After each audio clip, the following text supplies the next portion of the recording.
2003 et 2008. Oui. On aimerait un peu comprendre. Depuis quel moment exactement la RDC a arrêté d'acheter librement, de se ressourcer librement en armement, et comment la RDC fait pour tenir, parce que pendant tout ce temps, il y a des attaques de toutes parts.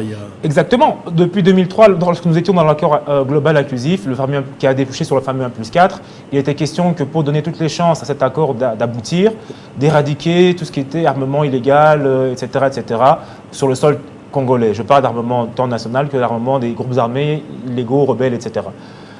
5 ans plus tard, en 2008, pour permettre à la RDC, et avec la pression qui avait été faite à l'époque, à la RDC de se doter de ses propres moyens d'armement, comme tout État normal, souverain, qui cherche à protéger ses frontières, cette résolution d'embargo avait été assouplie à une résolution de notification. Une notification qui, selon les dires même du président de la commission sanctions des Nations Unies qui était au Sénat et qui a fait la fameuse déclaration, qui, selon leurs dires, est une notification qui a pour but de permettre aux Nations Unies de disposer des moyens de compréhension pour comprendre d'où viennent les munitions, les armes, chez qui se fournissent les rebelles, etc. etc. Et il précise que ce mandat de notification a pour but de lutter de mettre en place un embargo contre les groupes rebelles. Mais on se doute bien qu'un groupe rebelle, quand c'est un groupe rebelle qui, par définition, par lui-même a voulu être rebelle, donc hors circuit légal, s'intéresse, mais que très peu, et excusez-moi le terme, mais s'en fout d'un embargo, puisque, par définition, ce groupe a choisi librement d'être dans l'illégalité. Donc quand vous souhaitez lui imposer un embargo, ça ne lui fait ni chaud ni froid, puisque, par définition, étant rebelle, il se rebelle contre les principes établis et légaux. Et logiquement, deuxième point, tout fournisseur légal qui exerce ses activités de fournisseur légalement, de businessman légal, eh bien, il est bien évident que n'importe quel fournisseur dans le monde évitera, qu'il y ait embargo ou pas, de fournir des armes à des groupes rebelles, puisque ce serait illégal, et donc que ça ternirait l'image de cette entreprise qui fournirait les armements.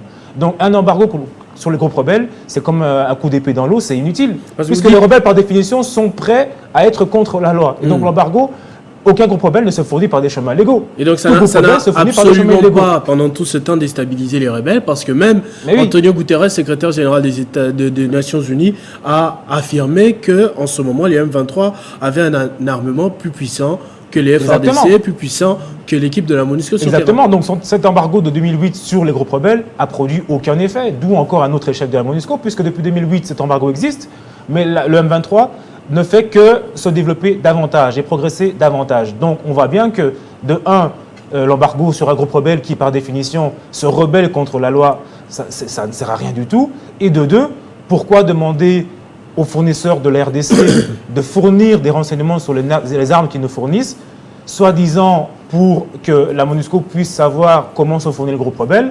Mais j'aimerais poser une question. Est-ce que vous pensez vraiment que la RDC pourrait se fournir en armement pour après fournir cet armement-là aux rebelles, pour que ces rebelles attaquent notre propre pays? Ça n'a pas de sens.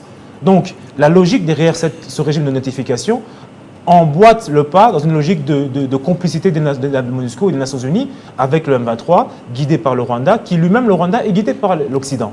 Donc nous sommes donc pour, comme l'a dit le VPM, le retrait de cette mesure, de ce régime de notification, qui en soi est complaisant avec les rebelles, qui par définition s'arment de manière illégale, donc l'embargo contre eux ne sert à rien, et qui en soi bloque la RDC de pouvoir transacter de manière libre avec ses fournisseurs pour se protéger.